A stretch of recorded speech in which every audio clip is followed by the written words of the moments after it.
another edition of the Arsenal Fans Beat brought to you by Arsenal fans for Arsenal fans globally. We are here at the popular Accra restaurant located on 170 Wikiti Road, where you can place your order and have good food. I also have in the studio today my colleagues, Obasanjo and Gassi. We had a roller coaster weekend, just the way we expected. We said it was going to be a weekend banger and a title decider. And definitely, from all the intrigues, everything that transpired in the game, I'm sure we all agree that it is a season decider for the Premier League. So, what are your takes? Because a lot of things transpired during the match. Let me start with you. Do you think it was an ideal thing for referee Michael Oliver to award a second yellow card and a send-off for Trossard in the second half? Looking at the nature of the match, it's true that referees, they most times they have discretional decisions that they do take during matches. Now, looking at the match against Arsenal and Man City, in fact, Arsenal and Man City have now become the biggest match in Europe, because it's most talked about, and it's played in a very high, intense always. So Oliver taking that decision against Trossard, it must have been that he's being biased, or better still, he has some interest in Man City, or better still, he does not want Arsenal to actually win the league. Okay, he does not want Arsenal to actually win the league. Yeah. Gassi, let's have a take on this. Yes, for me, actually, Michael Oliver should have at least used common sense, because it's a very high intensity match, and the emotions are flying high. True. It's obvious Doku did it, and there is nothing to show for it. So, in as much as Leandro Trossard mistakenly kicked the ball, and you saw what happened, he was in the motion of kicking the ball when Michael Oliver blew his whistle. You see? So, on that stick, there is no need for Michael Oliver to issue out a second yellow card to Trossard. He should have warned him, say, hey, my man, calm down. This is a match. There is no, he spoiled the match. So invariably, a decision was poor on the game. Yes. So now it takes us back to last season. I recall when Kovacic was supposed to be awarded or issued the second yellow card and would have led to a sending off. And same Michael Oliver failed to give him a second yellow card. And we recall the PGMOL led by former referee Howard Oeh, in defending that decision, said the reason why he did not give the second yellow card and matching order was because he didn't want his decision to impact on the game. So this time around, when we were expecting to have used a sense of rational reasoning to say, okay, this is a high intensity match and it's a title decider, that look, the best thing is to warn both sides and ask them to calm down. He decided to issue the second yellow card and a matching order. Yeah. Now, does that take us to the point that there is a personal agenda against Arsenal? If there is a personal agenda, then when do we start treating this issue? I became suspicious when Michael Oliver was given the task to referee that particular match, because we have not had a good refereeing decision whenever Michael Oliver is at the aim. Because now, like you said, there is a personal agenda, I want to believe, because looking at the history, all the decisions that the ref have been taking against Arsenal, they are even biased. They do take them against us most times when we want to win a match, not of issues, you understand? So, but again, I go back during Wenger's era. I want to believe the English FA are behind this. I cannot be correct, but it's similar. Most times when something happens, you look back and try to figure out, you understand, to actually know where it all started. There was a time when the English FA had issued a press release that they want the big teams to actually allow like 7 players in the starting team.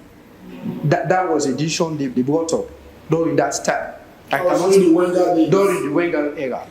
So Wenger, being a very disciplined person, Wenger, he goes back and look at the press release and tell them, now he is not there to actually build up the English team, the England squad.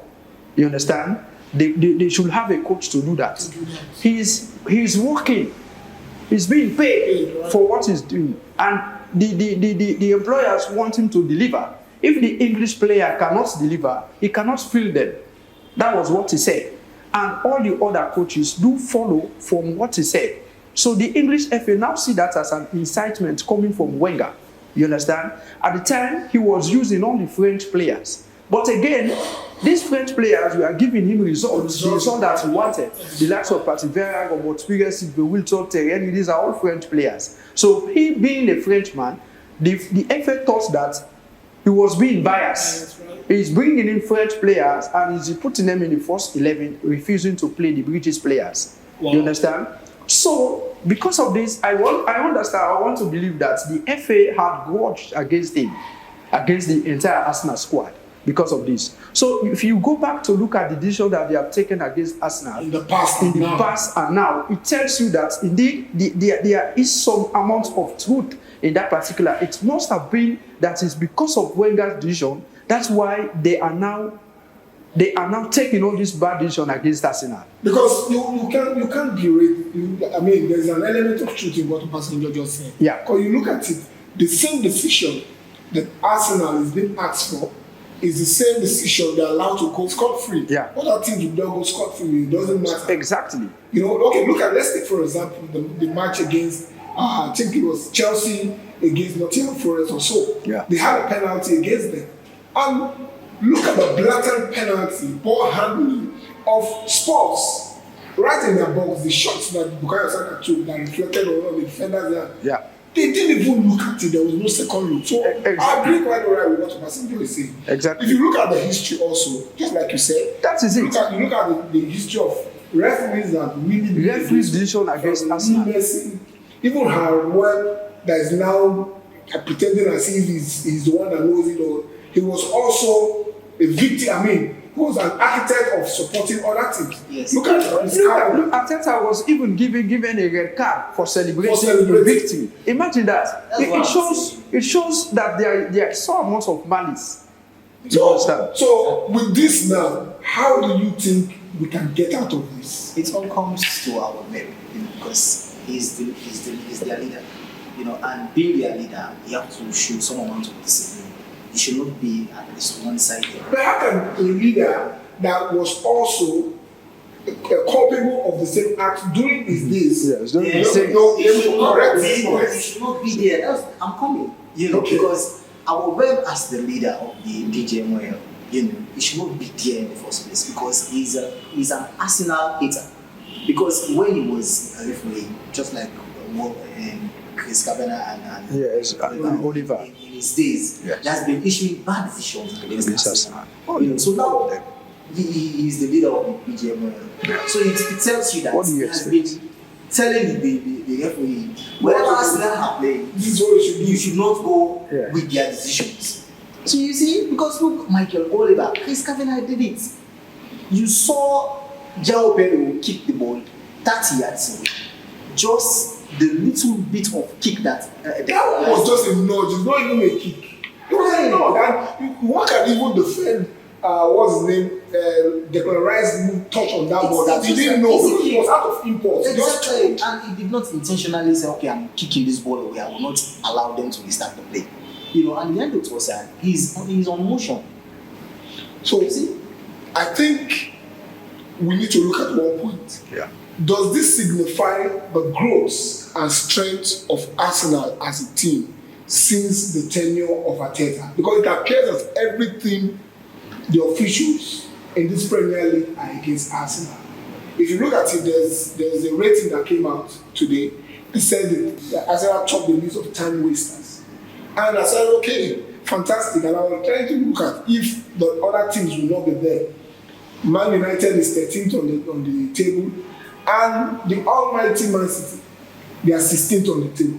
So every other team is culpable of this act of time wasting. Yeah. So how do you think Arsenal should navigate? Because now you're talking about Harold Webb. He cannot correct people when he's culpable of the same act of his days. Exactly. So if you remove him, how do you think that the FA can come out clean? And FA that refused to decide the case of Man City, 115 count charge. I think it's 116 now. Yeah. But they were quick at deciding the issue of Everton and Nottingham Forest. They dealt a point. But now they're giving us an impression that the final decision of this case is going to be in 2025. So how do you think we should handle this as a team? Because now it is Arsenal against the world. Exactly. That's the way it appears. We have no breathing space. Everything we do is always come into people mirroring, even the pundits, even the press. I will say, authoritatively, I will sit here and tell you, and the British press, they are cowards. Look at what Haaland did to Gabriel Magalhaes. An Arsenal player had done that. Oh my goodness. The entire British press will be awash with stories of behave like a baby, behave like a petulant. Man City equalized against Arsenal at the 18th. They were celebrating like they just won the title. And one for us said we had to look at the scoreboard to actually see if it was 3-2 or 2-2. But Arsenal were celebrating. Just like you said, Arteta was giving a card for celebrating. So how do we navigate this situation? That's a key challenge for us now. Yes, to start with, we just have to be ourselves. We cannot at least listen to all those noise causers, what they are saying, especially the pundits. They have their own opinion. Because how can you describe Arsenal as over-celebrating when Man City are actually celebrating the draw against us? We went there as the underdogs, just like what they normally say. And you saw what happened, the outcome of the match, if not because of the red card or the injuries of Calafé and Julian Timber, we could have won that match. Guardiola was celebrating as if he won the match. It shows that Arsenal, we are on the right path. We just have to up again. Be focused. Just like what Gabriel said, it's over now. Let's focus on what we are doing, regardless of whatever opinion of the pundits or the press or whatever they are saying, because I know they are against Arsenal. Whatever thing they are saying, it will never come out good for Arsenal. It's always bad. If Arsenal we are to at least find an equalizer at Etihad, they will never praise them. They will never praise Arsenal. Because in as much as it's Man City, they say Man City has a bad game. Arsenal we are attacking the boss. Yes, that's I'm so surprised that one came. Imagine that. I don't know who in his right senses would want us to attack Man City after a man down. Yes. What do you expect? I don't know. Like you are mentioning, to actually avoid this bad refereeing, bad decision, because we cannot fight them. We don't have that power, especially when all of them are against us. This is a situation like you cannot fight the government because they have many hands to fight you back. So what we need to do, we just need to keep our cool. Keep our calm. Arteta should just tell these guys to just behave, even if they are thieves in the field. They should just maintain. Just focus on the game, focus on winning the match. That's all we need to do. Otherwise, they will continue taking the decision against us. And this could cost us again. These are some of the decisions that actually cost us the league 2 seasons now. Yeah, true. Which seems like we are bottling the league. But trust me, because of these funny decisions, you understand? It happens against Brentford. Brentford scored an offside goal. You understand? And they did not look at it. They know this was an offside. There was no review. Some decisions have been taken against us on many occasions. I still recall that of Newcastle, you remember? Yes. They said they did not apply the second line. Imagine for them to the ball went out. That Gabriel scored against Tottenham. They said it's a foul. It's a foul. And that one that even against Britain had his two heads on his back. I think it was against Aston Villa when Havertz scored. I think it was the equalizer or the winner. Yeah. Yes, they withdraw the goal. It's about the goal. So these decisions, they are really costing us. They are really affecting us. Yes, what's the use of apologizing? When we are not getting the point again. Giving them their verdict in 2025 makes no sense. It makes no sense. Because how could you at least give a verdict to Everton as soon as possible, and Man City, They are the leading The champions. major culprit. And they have 115 or 16 Yeah, charges. 116 as now. important as it is. So as it like, tells you see. You see? So for me, So- the FA is so as if they are backing Man City or there is an hidden agenda. or there is something hidden that is going on. that If they want the to- FA, as far as I'm concerned, here on Arsenal Fan Beat, we are saying that if the English FA want to come clean, if they want to come clean, that decision on Man City should be taken this year. Exactly. Not because I'm an Arsenal fan, Sure. but because we want the right thing to be done. Exactly. Because I'm sure that if it is Arsenal that is culpable of this act, we would have been taken to the cleaners. Yeah. Because we remain the only Let me go. club within the league that has not gone to relegation. No, they don't. And so that hurts them as well. Exactly. You know? Exactly. Now, and look at the petulant things that Yeah. people like Bernardo Silva is talking about. It hurts them. He's acting like a baby. Man City, They are sore losers. They are sore They were losers. that way. They thought that they might. They are sore losers. They said he's assuming that we didn't come to play, but this is the same thing. We defeated you guys Exactly. at the FA Cup to win the FA Cup. Yes. We defeated you guys at Emirates. Yes, at the We Emirates. defeated you at the Community Shield. Yes. And you're telling us that we didn't come to play. For And we matches scored you for. We did not score a dodgy goal. Imagine. Yes. The goals they scored were fantastic. Fantastic goals. And the idea, let's go back to that match again, where Kyle Walker is saying that the referee called him, that he called him. As if he called him, and he called both of them. And Bukayo Saka did not return to his position, neither did you. So when you went I mean, in, he did. I he did. Yeah, he did. Yeah, he ran to his position. Just that So he you were was close you to Martinelli. You were waiting for the referee to say, okay, go and brush your teeth, Yes, as come, eat good food, relax. You get free to babysit them. But they did the same thing. About few corner kicks they took, they did not even want the referee to blow before they played the corner kick. So it is quite Annoying annoying. incident for Erling Haaland doing the ball at Gabriel Gabriel That's a childish behavior. Completely out of You know, order. I lost respect for him totally. Because how could you? You should be professional. It just tells you how far we have gone. You know, how We're competitive, now in trend. how competitive we have And become. we are waiting for them. Yes. And during the mad press conference, what's his name? Guardiola said he was confused at the point that he didn't know what to do. No, he said he was confused. He said they were allowed to. I can tell you, our team is currently a joy to watch. Trust me.